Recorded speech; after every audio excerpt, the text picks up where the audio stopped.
십계명을 설명하는 방법들이 여러 가지가 있습니다. 그 중에 하나가 이제 1계명부터 3계명까지를 이렇게 나누는 방법이 있어요. 제1계명은 예배의 대상이 하나님이라는 거예요. 그래서 1계명은 예배의 대상에 대한 말씀이라는 거죠. 누구만을 섬겨라는 것입니까? 하나님만을 섬기고 예배하라는 것이죠. 하나님만이 예배의 대상이라는 거죠. 그리고 제2계명은 예배의 방법에 대한 설명인 것입니다. 하나님만을 섬기되 어떻게 하나님을 섬겨라는 것이죠? 우상과 형상을 만들지 않는 방법으로. 그래서 여러분, 우리가 교회에 나와서 우상과 형상도 만들지 않아야 되겠지만 교회에서 십자가를 우상화시키고 십자가를 형상화시켜서 신앙생활하는 것, 제2계명을 어기는 거예요. 그러니까 우리가 이것을 말씀을 통해서 잘 갈무리하고 각인해야 되는 거죠. 그래서 1계명은 예배의 대상이고 2계명은 예배의 방법인데, 오늘 나누게 될 제3계명은 따라해 보겠습니다. 예배의 태도. 그러니까 예배의 태도가 무엇인지에 대해서 말씀하는 말씀이 바로 오늘 3계명의 이 말씀이라는 거죠. 그 태도가 무엇입니까? 하나님을 예배하는 태도로서 하나님의 이름을 어떻게 부르지 말라? 망령되게 부르지 말라는 것입니다.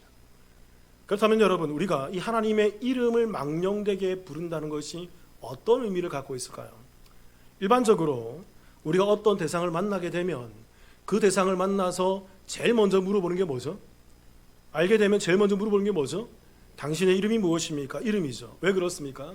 상대방을 아는 것의 시작이 바로 이름을 아는 것부터 시작되기 때문에 그렇습니다. 이름에 그 사람의 성품과 이름에 그 사람의 인격과 또 이름에 그 사람의 본질이 녹여져 있다는 것이죠. 또 이름에 그 사람의 그 캐릭터가 들어가 있기 때문인 것입니다.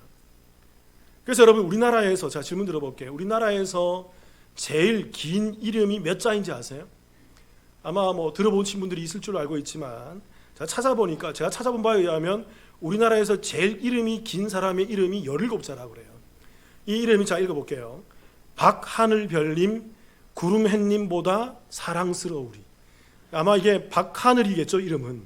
이것만 모르겠지만 박하늘별님 구름햇님보다 사랑스러우리, 이게 이름이래요. 그 두 번째로 긴 이름이 14자라고 합니다. 재밌었어요. 이 두 번째 이름이. 이 이름이 이렇습니다. 황금독수리 온 세상을 놀라게 하다. 이게 실제로 등재되어 있는 이름이래요. 그리고 여러분, 세상에서 가장 그 긴 사람의 이름이 몇 자일 것 같습니까? 온 세상 역사상에서 가장 역사적으로 역대로 가장 이름이 긴 사람의 이름이 알파벳으로 철자로 몇 자일 것 같으세요?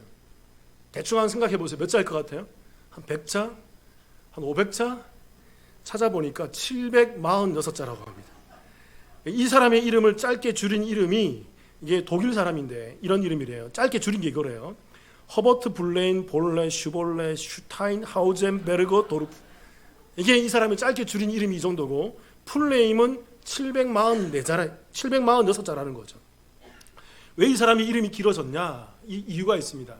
이 사람이 그동안 거쳐간 도시와 이 사람이 살아온 흔적을 그 이름에 다 이렇게 붙여서 녹여낸 것이기 때문에 그래요. 또 하나, 여러분, 우리가 잘 알고 있는 화가로 유명하고 미술가로 유명한, 우리가 잘 알고 있는 그 파블로 피카소라는 사람이 있죠. 이 파블로 피카소의 이름이 이게 풀네임이 아닙니다. 풀네임은 백세자라고 합니다. 백세자. 그래서 이 알파벳으로 백세자가 이 사람의 이름인데, 이 사람이, 이 피카소가 이렇게 긴 이름을 갖게 된 이유는 그들의 아버지와 어머니, 그의 아버지의 어머니, 할아버지, 할머니, 증조할아버지, 증조할머니, 고조할아버지, 고조할머니, 고증조할머니, 할아버지, 그분들의 조상들의 이름을 다 갖다 붙인 거예요. 그래서 우리 조상의, 나의 선조들의 그들의 이름을 기억하고 그들을 잊지 말자라는 그런 취지에서 그 이름을 그렇게 길게 붙였다라는 그런 이유가 들어가 있다는 것이죠. 그러니까 여러분, 이름에 무엇이 들어가 있어요? 그 사람의 삶이 들어가 있어요. 이름에 그 사람의 정체성이 들어가 있다고요. 그래서 유대인들은 이 이름을 매우 중요하게 생각했던 민족이었습니다. 그렇게 이들은 그 이름을 짓는 것을 매우 신중하게 생각했고, 이름에 그 성품과 이름의 인격이 들어가고 있다고 생각했기에 자기의 이름과 나의 삶이 다르다고 여길 때, 즉 내 이름과 내가 살아가는 삶의 모습이 다르다고 여길 때 어떻게 할까요? 유대인들은 과감 없이 계명을 했다고 합니다. 내가 요셉이라는 이름을 가지고 있어. 내가 또한 요한이라는 이름을 가지고 있어. 근데 내 삶은 요셉과 같지 않고 내 삶은 요한과 같지 않다 그러면 과감하게 그 이름을 개명해라. 너 이름 바꿔라. 그러면서 이름을 개명할 정도로 그렇게 이름을 중요하게 생각했던 민족이 바로 이 이스라엘 민족이었어요. 그래서 이 유대인들이 누구의 이름을 소중하게 생각할까요? 우리가 오늘 나누는 누구의 이름을? 사람의 이름도 중요하게 생각했을 뿐더러 그들이 믿는 하나님의 이름도 매우 소중하게 여기고 생각하고 있었던 것입니다. 상대방을 아는 것이 이름과 그 성품과 인격을 아는 것이기에 하나님의 이름을 아는 것은 단순히 내가 이름이 하나님의 이름이 여호와야 야훼야라고 아는 것이 아니라 그 야훼의 뜻과 야훼의 인격과 야훼의 성품과 야훼의 의도가 무엇인지를 다 알게 되는 것을 야훼의 이름을 안다라고 말한다는 그 의미로 사용하고 있다라는 거죠. 그래서 이들은 하나님의 이름을 너무나도 거룩하게 생각했기 때문에 말씀을 읽을 때 그들은 말씀을 그냥 읽지 않아요. 말씀 읽다 보면 구약 말씀 읽다 보면 하나님의 이름이 계속 나오잖아요. 엘로힘이나 야훼의 이름이 계속 나오잖아요. 그럴 때마다 이들이 말씀을 읽을 때 어떻게 할까요? 하나님의 이름이 딱 나온다 그런다면 그 이름 앞에 딱 멈춥니다. 읽는 것을 멈추고 숨호흡을 좀 한 다음에 거룩한 마음으로 침묵한 후에 잠시 침묵하고 기도한 후에 그 하나님의 읽고 그 말씀을 또 쭉 읽어갑니다. 또 하나님의 이름이 나오면 또 멈추는 거예요. 그러면서 그 하나님의 이름에 대해서 거룩한 마음을 품은 다음에 하나님의 이름을 읽어가는 그런 모습을, 그런 신앙생활을 그렇게 하고 있었다라는 거죠. 왜 그럴까요? 하나님은 위대하시고 하나님은 거룩하시며 그 이름이 중요하기 때문이기도 하겠지만 여러분 유대인들에게서는 오늘 우리가 지난번에 나눴던 제2계명처럼 따라해 볼게요. 하나님은 형상으로 존재하지 않는다. 그러니까 유대인들은 제2계명처럼 하나님은 형상으로 존재하지 않는 분이 아니라 존재하는 분이 아니라 하나님은 형상으로 존재하는 분이 아니라 따라해 볼게요. 하나님은 이름으로 존재하신다. 이게 유대인의 신앙이에요. 유대인들은 하나님은 형상을 만들지 말라 그랬고 모양도 만들지 말라고 했기 때문에 하나님의 형상이 없어. 모양이 없어. 그래서 하나님은 형상으로 섬기는 게 아니야. 그런데 그들은 하나님을 그럼 어떻게 섬겼을까요? 그들은 하나님을 이름으로 섬겼다. 하나님은 이름으로 역사하시는 분이고 하나님은 이름으로 존재하시는 분이며 하나님은 이름으로 운행하시는 분이며 하나님은 자기의 이름을 계시하시고 자기의 이름을 드러내시는 분이야. 그래서 유대인들은 하나님의 이름을 매우 중요하고 소중하고 거룩하게 그 이름을 새기며 또 새겼다는 것이죠. 그래서 하나님의 이름에 보면 이 성경에 구약에 하나님의 이름이 무수히 많이 나옵니다. 어떤 신학자는 100가지가 넘는다고 얘기해요.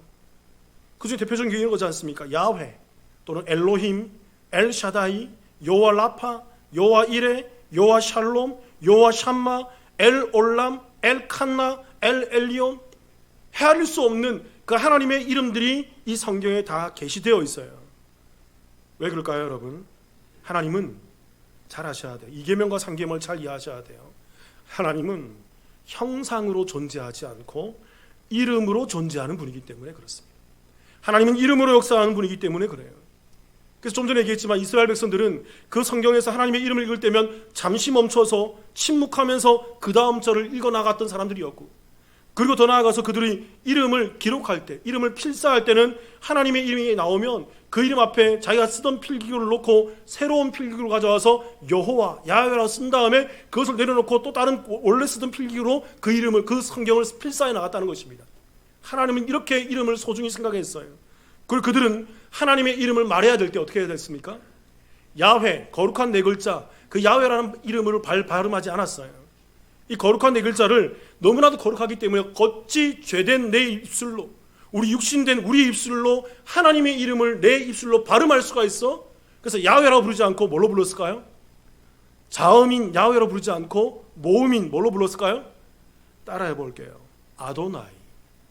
그들은 아도나이라는 모음으로 고쳐서 그렇게 읽었다고요. 쓸 때도, 눈으로 읽을 때도, 입으로 말할 때도 그들은 모든 하나님의 이름을 거룩하게 대하며 하나님의 이름 앞에 거룩한 성도의 모습으로 나아갔다라는 것입니다. 그렇게 여러분, 우리는 이 신앙생활을 하면서 하나님에 대한 이름을 기억하고 하나님에 대한 이름을 알아가며 하나님의 이름을 소중히 생각해야 돼요. 저도 그렇지만, 저도 그렇게 커왔지만 오늘날 우리 기독교에서, 오늘날 우리 개신교에서 하나님의 이름이 너무나도 천히 여겨지는 것 같아요. 너무 경박스럽게 불러지는 것 같아요. 하나님의 이름이 너무 소중하지 않은 것 같아요. 저는 이런 면에서는 우리가 히브리인들을, 우리가 유대인들을, 우리가 이스라엘 백성들의 이러한 모습들은 우리가 닮아가야 되지 않을까, 그런 생각을 하게 됩니다. 그렇다면 여러분, 오늘 이 제3계명이 우리에게 알려주는 교훈이 무엇이 있을까요? 첫 번째는 하나님의 이름을 헛되이 부르지 말아야 합니다. 하나님의 이름을 함부로 경박스럽게 부르지 말아야 돼요. 출애굽기 20장 7절 같이 한번 읽어볼까요? 시작. 너는 내 하나님 여호와의 이름을 망령되게 부르지 말라. 여호와는 그의 이름을 망령되게 부르는 자를 죄 없다 하지 아니하리라. 하나님의 이름을, 여호와의 이름을 어떻게 부르지 말라고요? 망령되게. 이 망령되게라는 말이 히브리어로 샤브란 말인데 이게 텅 비다, 또 헛됨, 무가치함, 거짓말하는 이런 의미가 들어가 있어요. 왜 이게 거짓말이 되냐면 이 망령되게 부르는 것이 거짓말이, 하나님의 이름을 부르는데 망령되게 부르는 것이 거짓말이 되냐면 하나님의 이름을 헛되거나 아무 가치 없이 막 사용하고 있다는 거예요. 그렇게 하지 말라는 것입니다. 하나님의 이름을 아무 의미 없이 무의미하게 부르게 되면 거짓말하는 것과 같다는 거죠. 왜 그럴까요? 하나님의 이름을 모르는 상태에서, 하나님의 이름을 모르는 것은 하나님의 속성을 모르거든요. 하나님의 캐릭터를 모르거든요. 하나님의 본질을 모르거든요. 그냥 들은 풍을만 있어서 하나님의 이름이 하나님이고 엘로힘이고 야훼에서 야훼 하나님, 엘로힘 하나님 이렇게 부른다고 불러지는 것이 아니라 하나님의 이름을 모르고 속성을 모르는 상태에서 하나님의 이름을 부르는, 그게 바로 텅 빈 이름이고 그게 바로 헛된 이름이며 그게 무가치한 이름이며, 그렇게 부르고 그렇게 말하는 것이 거짓말이라는 거예요. 그건 옳지 않은 모습이라는 것입니다. 왜요? 하나님을 잘못 부르고 하나님을 가치 없는 것으로 여겨서 막 부르는 것이기 때문에 그래요. 거짓말에는 여러 종류가 있습니다. 여러 종류가 있어요. 그 중에서 몇 가지는 제가 들면 이런 것이 있을 것 같습니다. 첫 번째는 악의적인 거짓말이죠. 고의적으로 하는 거짓말, 일부러 하는 거짓말, 이것은 매우 악의적인 거짓말이죠. 또 두 번째 거짓말이 있습니다. 이 거짓말에 대해서 덧붙여서 거짓말하는 것, 이건 매우 질이 나쁜 거짓말이죠. 우리는 이런 것을 지양해야 돼요. 지향하지 말고 지양해야 돼요. 그런데 오늘 말씀에 빗대어서 이런 거짓말이 있습니다. 여러분, 우리가 이걸 조심해야 돼요. 무지함에서 나오는 거짓말이 있어요. 사실을 몰라서, 무지하기 때문에, 속된 말로 무식하기 때문에, 우리가 잘 알지 못하기 때문에 거기서 비롯되어 나오는 그런 잘못된 언어들, 잘못된 말, 잘못된 하나님의 이름을 부르는 것, 물론 그것은 우리가 이렇게 변명할 수 있습니다. 몰라서 그랬어요. 나 잘 몰라서 그랬어요. 그렇게 변명할 수 있겠지만, 그러나 여러분, 그 무지함이 실수를 나타나게 되는 것이고, 그 무지함이 하나님의 이름에 대해서 잘못 고백하게 되는 거짓말로 나오게 되더라는 것이죠. 내가 생각하고 내가 이해하는 하나님과 본래 하나님이 가지고 있는 속성과는 다를 수 있다는 것입니다. 그래서 내가 원하는 하나님을 부르게 되는 잘못된 하나님, 거짓된 하나님을 찾으며 부르게 된다는 거죠. 그것을 하지 말라는 거예요. 그래서 여러분, 이 망령되다라는 이 말에, 이 단어의 반대적 의미, 반의어가 뭐냐면 이게 바로 진실하게 또는 신실하게라는 단어예요. 성도는 하나님의 이름을 망령되게 부르지 말고 어떻게 불러야 할까요? 신실하고 진실하게 불러야 돼요. 그러면 여러분 질문 드려볼게요. 우리가 그러면 하나님의 이름을 진실되고 하나님의 이름을 신실하게 부르게 되는 비결이 뭘까요? 그게 바로 제가 매주마다 얘기하는 거잖아요. 뭘 알라고? 말씀을 알아야만, 성경을 제대로 알아야만 하나님의 속성이 무엇이고 하나님의 이름이 무엇이고 하나님이 어떻게 역사하시고 어떻게 진행하시는지를, 그 이름의 의미를 다 여기 담아냈거든요. 여러분, 성경을 읽어보면요, 어떤 신학자는 이렇게 얘기했어요. 성경은 하나님의 이름들의 책이다라고 얘기해요. 왜 그럴까요? 하나님이 역사하신 다음에 꼭 하나님의 이름을 계시하시거든요. 하나님이 어떤 일을 진행하시고 내 이름은 이거야, 하나님이 어떤 이름을 진행하시고 내 이름은 이거야, 하나님이 어떤 일을 진행하시고 꼭 자기 이름을 나타내시는데 그 이름이 무수히 나와 있는 것이 성경의 언어라는 것입니다. 그래서 하나님을 제대로 알아야만 하나님을 제대로 부를 수 있다는 거예요. 합당하게 부를 수 있다는 것입니다. 하나님을 제대로 모르면 하나님을 잘못 부를 수 있어요. 하나님을 무지함 속에서, 모르는 상태 속에서 내가 원하는 하나님, 내 식대로의 하나님, 세상이 바라보는 하나님, 그런 식으로 하나님을 바라보며 그런 식의 신앙생활을 할 수 있는 거죠. 여러분, 그 신앙이 헛된 신앙이고, 그 신앙이 텅 빈 신앙이고, 그 신앙이 거짓된 신앙이에요. 이게 미묘하지만 분별하셔야 돼요. 우리가 잘 알고 있는 표현 중에 여러분도 다 아는 표현입니다. 여기 있는 분들이 이 표현 모르는 분은 없어요. 영어식 표현 가운데 하나님의 이름을 헛되이 부르는 표현이 하나 있죠. 그게 뭡니까, 여러분? 그렇죠. OMG, Oh my God. 그래서 뭐 유식한 척하는 사람들이 뭐 외국만 나가면, 한국에서는 안 그러는데 외국만 나가면 Oh my God 이러면서 막 그렇게 자기의 유식함을 드러내는 분들이 있지 않습니까? 여기에 God이라는 하나님이, 이게 하나님의 이름이에요. 근데 원래 이 Oh my God 할 때 이 언어는 원래는 하나님의 이름에 대한 감탄사였어요. 하나님의 도움을 구하고 하나님에 대한 감사의 의미로 정말 당황한 일이 생기거나 어떤 일이 생기면 하나님께 구하는 기도의 의미였단 말입니다. 그런데 이게 세속화되고 속화지면서 이것이 너무나도 안 좋아지는 의미로 바뀌면서 이게 오늘날에는 맙소사, 세상에 이럴 수가라는 의미로 변질되었어요. 그리고 이 단어가 더 변질되었어요. 어디까지로 이 의미가 통용되는 줄 아십니까? 이 Oh my God이란 말이 제기랄, 젠장할 이런 의미로도 써요. 정말 난처한 일이 생길 때, 우리가 젠장을 할 때 외국 사람들이 표현한다고요. Oh my God 하면서. 왜 그럴까요, 여러분? 몰라서 그래요. 하나님의 이름의 의미가 뭔지, 망령되이 부르는 것이 뭔지. 그래서 그들이 실수해서 부른다고요. 그런데 여러분, 우리는 알아야 됩니다. 오늘 말씀 배웠잖아요. 실수라도, 우리가 무지함으로라도 하나님의 이름을 함부로 차용해서는 안 되는 거예요. 하나님의 이름을 함부로 불러서는 안 되는 거죠. 몰라서 불렀다고요? 잘 몰라서 그랬다고요? 유식한 척 한다고 그랬다고요? 그게 매우 하나님의 이름을 가치 없이 부르는 말이고, 엄밀히 말하면 망령되이 부르는 말이고, 더 엄밀히 말하면 오늘 이 10계명 중에 제3계명을 어기고 있는 모습이에요. 그래서 요즘에는 이렇게 바뀌었다고 합니다. 여러분, 따라해 볼까요, 여러분? Oh my goodness. 이렇게 바뀌었다. Oh my gosh 또는 Oh my goodness. 이게 좋음의 의미로 바뀌었다는 것입니다. 우리가 하나님의 이름을 이제는 우리가 안다 그런다면 하나님의 이름을 바꿔서 불러야 되고, 함부로 부르지 말아야 되고, 안다 그러면 제대로 불러야죠. 야훼 엘로힘, 나를 구원하신 하나님, 제대로 부르면서 기도해야죠. 자, 이 제3계명이 우리에게 알려주는 교훈이 무엇일까요? 두 번째는 하나님의 이름을 기억해야 돼요. 첫 번째는 하나님의 이름을 헛되이 부르면 안 되고요. 우리가 그렇게 하면 안 되고요. 그러면 어떻게 불러야 됩니까? 하나님의 이름을, 특히 하나님을 기억하면서 불러야 하는 것입니다.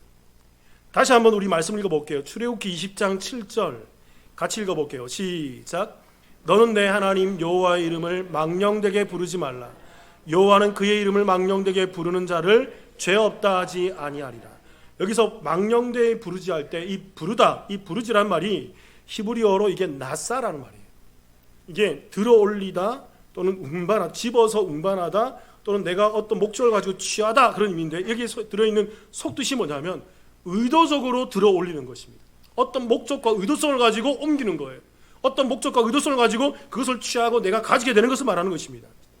그게 무슨 말이냐면 하나님의 이름을 의도적으로 망령되게 사용하지 말라는 것입니다. 의도적으로 함부로 사용하지 말라는 거예요.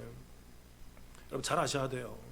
여기서 잘 아셔야 되는 게 뭐냐면 하나님의 이름, 여호와의 이름을 부르지 말라가 아니에요. 우리가 거기서 멈춰버리면 안 됩니다. 망령되이 부르지 마라. 그러면 하나님 이름 부르지 말아야지. 그게 성경을 잘 모르는 사람들의 고백이라고요. 어떻게 해야 됩니까?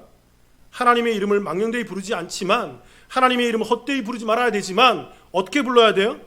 하나님의 이름을 제대로 알고 불러야 한다는 거죠.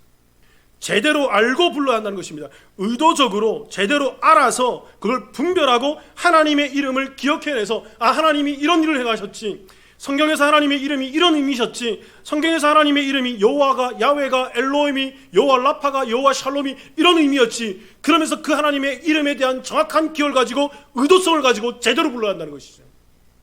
의도적으로 잘못 부르는 것은 죄라는 것입니다. 출애굽기 20장 24절을 같이 한번 읽어볼까요? 시작. 내가 토단을 쌓고 그 위에 내 양과 소로 내 번제와 화목제를 드리라. 내가 내 이름을 기념하게 하는 모든 곳에서 내게 임하여 복을 주리라. 하나님께서 내 이름을 기념하는 모든 곳에서 내가 복을 주겠다라고 얘기합니다. 근데 이 기념하게라는 말이 이게 히브리어로 자카르, 이게 기억하다라는 말이에요. 회상하다, 마음에 품다. 그러니까 무슨 말입니까? 하나님께서 이스라엘 백성들이 야 너희들이 앞으로 제사 드릴 때 내 어떻게 기억하라? 뭘 기억하라고요? 내 무엇을? 내 이름을 기념하게 하는 모든 곳에서.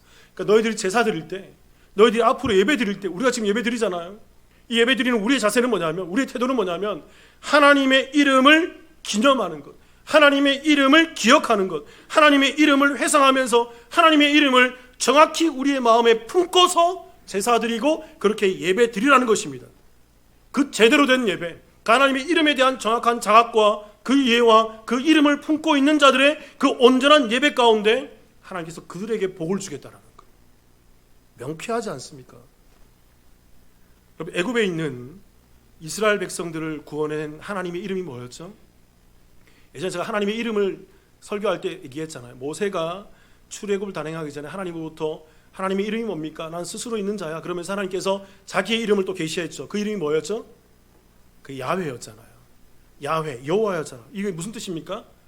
언약의 하나님. 이 말의 뜻은 뭐냐면 이 야훼, 여호와, 이 말의 뜻은 뭐냐면 언약의 하나님. 이 말은 뭐냐면 하나님은 언약을 말씀하시고 언약을 실행하시고 언약을 완성하시는 분이다라는 말이에요. 그러니까 야훼, 여호와 하나님이라는 말은 어떤 의미가 됩니까? 하나님은 말씀하신 것만 행하신다는 거예요. 그러니까 여러분 잘 아셔야 돼요. 우리가 원하는 모든 것 들어주는 거 아니에요. 하나님 나 이거 해주세요, 이거 해주세요, 이거 해주세요, 이거 해주세요. 여호와 하나님 그런 거 들어주는 분이 아니에요. 여호와 하나님은 어떤 분이세요?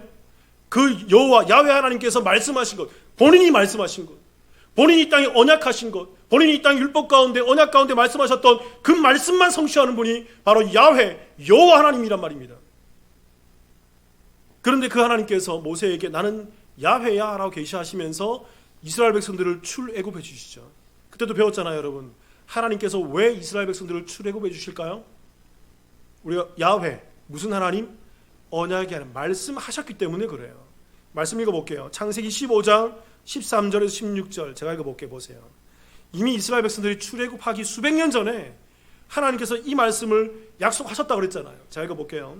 여호와께서 아브라함에게 이르시되 너는 반드시 알라 내 자손이 이방에서 객이 되어 그들을 섬기겠고 그들은 400년 동안 내 자손을 괴롭히리니 그들이 섬기는 나라를 내가 징벌할지며 그 후에 내 자손이 큰 재물을 이끌고 나오리라. 너는 장수하다가 평안히 조상에게로 돌아가 장사될 것이요. 16절 같이 읽겠습니다. 시작. 내 자손은 4대 만에 이 땅으로 돌아오리니 이는 아모리 족속의 죄악이 아직 가득 차지 아니함이니라 하시더니, 하나님께서는 아브라함에게 이미 이스라엘 백성들이 애굽에 들어가기 수백 년 전에 아브라함에게 너의 자손들이 애굽에 들어가고 수많은 민족을 이루고 너희 자손들이 출애굽하여서 그 민족을 업신여기서 다 타파하고 출애굽하여서 광야로 지나서 가나안 땅에 다시 돌아오게 될 것을 이미 약속하셨어요. 이미 언약하셨단 말입니다. 이게 야훼 하나님이에요. 이게 언약의 하나님, 여호와 하나님이란 말입니다. 그래서 하나님께서는 이 약속을, 이 언약을 기억하셔서 아브라함 이후에 수백 년이 지나고 이스라엘이 애굽에 들어간 지 400년이 지난 후에 때가 되었을 때 하나님은 야훼 하나님으로 모세에게 임하셔서 그 모세를 통해서 그 이미 더 수백 년 전에 임하셨던, 말씀하셨던 아브라함의 약속을 이때 시행하는 거예요. 그래서 이스라엘은 나오지 않을래야 나오지 않을 수 없는 거예요. 홍해는 갈라지지 않을래야 갈라지지 않을 수 없는 거예요. 그 광야에서 만나와 메추라기는 떨어지지 않을래야 떨어지지 않을 수 없고, 그 광야에서 그 무리바 반석이 갈라지지 않을래야 않을 수 없고, 그 요단강이 갈라지지 않을래야 않을 수 없는, 그래서 그 가나안 땅에 있는 모든 이방 민족들이 진멸되지 않을래야 진멸되지 않을 수 없는 그 약속의 일들이 성취되는 거라고요. 언약의 하나님이기 때문에. 그리고 여러분, 왜, 또 이런 질문 드려볼게요. 하나님께서는 왜 아브라함에게 이런 언약을 약속하시고 이런 언약을 말씀하실까요? 왜 그럴까요? 아브라함을 통해서 나중에 어떤 왕이 나와야 돼요? 그 민족을 이루어서 다윗 왕이 나와야 되고, 그 다윗 왕을 통해서 또 누가 나와야 돼요? 그 씨로 오는 예수 그리스도가 와서 그 예수 그리스도를 통해서 이 땅의 과거, 현재, 미래 모든 이 땅에 살아가고 있는, 시간 속에 살고 있는 모든 성도들이 이 땅에서 그리스도로 말미암아 구원함을 입어 사망 권세를 깨뜨리고 부활의 영광을 입어 하나님의 복을 누려야 되거든요. 근데 여러분, 이 약속의 말씀을 언제 하셨을까요? 창세기 3장 15절 같이 읽어볼게요. 에덴 동산에서 하셨어요. 같이 읽어볼게요. 시작. 내가 너로 여자와 원수가 되게 하고 내 후손도 여자의 후손과 원수가 되게 하리니 여자의 후손은 내 머리를 상하게 할 것이요 너는 그의 발꿈치를 상하게 할 것이니라 하시고, 최초의 복음 원시의 복음이라고 그랬잖아요. 이때 여자의 후손과 뱀의 후손이 원수가 되는 것입니다. 여자의 후손이 오시면 뱀의 후손이, 그 사탄이 여자의 후손의 발꿈치를 물어버리는 것이죠. 그게 십자가 사건이었잖아요. 그런데 그 십자가 사건을 통해서 여자의 후손이 그 뱀의 머리를 깨뜨려 버리는 것입니다. 이게 뭡니까? 뱀이 갖고 있던 사망 권세, 죽음의 권세, 죄로 말미암아 죽어야 되는 아담이야 모든 사람들의 징벌을 그 예수님이 뱀의 머리를 깨뜨려 버리고 사망 권세를 깨뜨려 버리고 죽음을 넘어서 부활의 영광을 우리 가운데 주신다는 것을 이때 약속하신 거예요. 여기서 말하는 여자의 후손이 말할 때 이 여자가 누굽니까? 혹자들은 많이 얘기합니다. 이게 뭐 하와다 또는 이게 마리아다. 아니에요, 여러분. 그렇게 보는 게 단편적으로 보는 거라고요. 여기서 말하는 여자의 후손은 대표격이에요.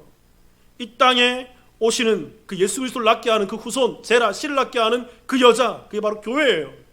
그 교회가 바로 아브라함이고 그 이삭이고 야곱이고 그 다윗이고 이 땅에 오는 하나님의 라인 가운데 있는 그 교회들 통해서 메시아 후손으로 오셔서 그 후손으로 말미암아 이 땅에 사망 권세가 깨어지고 주의 나라가 임하게 될 것임을 예언하는 것이 바로 에덴 동산에서 전하셨던 최초의 복음의 말씀이셨어요. 하나님께서는 이 일을 진행하시기 위해서 말씀하셨고 언약하셨고 그 언약을 실행하기 위해서 이 땅 가운데 이 구속사를 진행하시는 것입니다. 그 하나님의 이름이 뭐라고요? 그 하나님의 이름이 뭐라고요? 야훼, 여호와 하나님. 그러니까 여러분, 우리가 하나님의 이름을 부를 때 그냥 여호와 하나님 하면서 내 소원 말하는 것은 어떨 걸까요? 그건 정말 무지한 거예요. 여호와 하나님 하면서 그저 내 이 땅의 삶이나 이 땅의 만족이나 이 땅의 콩고물이나 이 땅의 물질이나 이 땅의 기업이나 이 땅의 건강이나 추구하는 것은 정말 하나님의 이름을 망령되이 일컫는 거라고요. 여호와 하나님, 야훼 하나님은 언약의 약속하심이고 언약의 실행자이시며 언약의 완성자이세요. 그래서 우리가 여호와 하나님의 이름을 부를 때 우리가 부르면서 어떻게 기도해야 될까? 하나님, 여호와 하나님, 내 구원을 주시니 감사합니다. 여호와 하나님, 내 구원을 이렇게 성취해 나가시고 이루어 가시니 감사합니다. 여호와 하나님, 나로 이 말씀을 깨닫고 하나님을 알고 하나님을 깨달으며 예배할 수 있게 하시니 감사드립니다. 내가 이 구원을 가지고 하나님을 바라보며 나아갈 수 있게 하심을 감사드립니다. 그렇게 제대로 알고 제대로 아는 것에 합당한 그 이름을 외치고 불러야 한다는 것이죠. 여러분, 민수기 6장 27절을 같이 한번 읽어볼까요? 같이 읽어보겠습니다. 시작. 그들은 이같이 내 이름으로 이스라엘 자손에게 축복할지니 내가 그들에게 복을 주리라. 유명한 제사장 아론의 축복 기도문이죠. 그래서 많은 사람들이 이 기도문을 가지고 이 앞에 나와 있는 그 23절부터 나와 있는 그 축복 기도문을 많이 외우면서 자녀들에게 안수하면서 기도하지 않습니까? 기도하잖아요. 여호와는 내게 복을 주시고 너를 지키시기를 원하시며 여호와는 그의 얼굴을 내게 비추사 은혜 베푸시기를 원하시며 여호와는 그 얼굴을 내게로 향하여 드사 평강 주시기를 원하노라라고 기도하지 않습니까? 근데 여러분 보세요. 6장 27절 다시 띄워보세요. 그들은 이같이 무엇으로? 내 이름이 어떤 이름이었어요? 그 앞에 나오는 뭐였어요? 여호와는 내게 복을 주시고 너를 지키시길 원하며 여호와는 그의 얼굴을 내게 비추사. 그 이름이 뭐예요? 여호와였단 말입니다. 그들은 이같이 여호와의 이름으로 이스라엘 자손에게 축복하라는 것입니다. 그리고 이 말씀을 KJV, 킹 제임스 버전이 어떻게 번역했냐면 이렇게 번역해서 제가 읽어드릴게요. 그들이 내 이름을 이스라엘 자손 위에 둘지니 그리하면 내가 그들에게 복을 주리라라는 거죠. 이스라엘 백성들이, 그 제사장들이 하나님의 이름을, 그 여호와 하나님의 거룩한 이름을 그 자녀들의 머리 위에 올려두라는 것입니다. 그러면 그 이름이 자녀들에게 복을 준다는 거예요. 무슨 얘기입니까? 그 이름이 여호와이고 여호와의 복을 받는다는 게 뭘까요? 이 땅의 건강일까요? 이 땅의 물질일까요? 그래서 이 땅에서 잘 되는 것일까요? 아니에요. 여호와가 주시는 복은 내 자녀가 이 땅에서 하나님을 알고 하나님을 예배하며 하나님의 권속 가운데서 구원 가운데 나아가며 끝까지 그 구원을 잃어버리지 아니하고 끝까지 구원의 완성을 향해 달려나갈 수 있는 그 구원의 복을 말하는 것입니다. 그들이 여호와의 복을 누리는 자라는 거죠. 사랑하는 성도 여러분, 저와 여러분은 하나님의 이름을 제대로 알고 불러야 할 것입니다. 그 이름에 합당한 하나님을 불러서 그 이름에 합당한 기도를 해야 되는 거예요. 그게 하나님의 이름을 망령되이 부르지 않는 것이고 하나님의 이름을 제대로 부르는 그런 모습이라는 거죠. 오늘 말씀을 다시 한번 읽어볼게요. 출애굽기 20장 7절 제가 읽어볼게요. 너는 내 하나님 여호와의 이름을 망령되이 부르지 말라. 여호와는 그의 이름을 망령되이 부르는 자를 뭐 없다 하지 아니하리라? 죄 없다 하지 아니하리라. 하나님의 이름을 함부로 부르지 말라는 거예요. 여러분, 이 십계명 가운데 그 죄에 대한 처벌을 기록하고 있는 구절은 딱 두 구절이 있어요.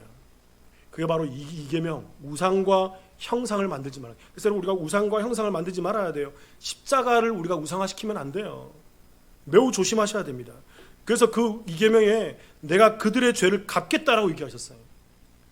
그 두 번째로 나와 있는 그 처벌에 대한 계명이 3계명인 거죠. 여호와의 이름을 망령되이 부르지 말라. 그 이름에 합당하게 불러라. 제대로 알고 불러라. 하나님의 이름이 뜻이 무엇인지, 하나님이 뭘 원하시는지, 성경을 통해서 말씀을 통해서 여호와 하나님이 이 땅 가운데 무엇을 말씀하시고 무엇을 약속하셨는지를 제대로 알고 불러라는 것입니다. 그러지 않는 자들에 대해서는 하나님께서 뭐라 할까요? 그들 죄 없다 하지 않. 이게 이중부정이에요. 우리가 문학 시간에 배웠잖아요. 이중부정은 뭐예요? 죄 없다 하지 아니하리라. 이중부정이 뭐죠? 이중부정은 강한 부정이에요. 하나님이 액센트를 여기다 두셨다고요. 매우 강력하게 나 걔네들을 절대 용서하지 않을 거야. 나 걔네들이 범하는 우를 결코 아무 대가 없이 그냥 지나가지 않겠어. 자, 간증 하나 드릴게요, 여러분. 제가 지난주와 이번 주 한 2주간 곧불에 걸려서, 감기에 걸려서 약을 좀 심하게 먹었습니다. 아침, 점심, 저녁으로 먹다 보니까 자, 이번에 처음을 경험했어요. 아마 여러분 가운데 그런 분들이 있을 줄로 알고 있습니다.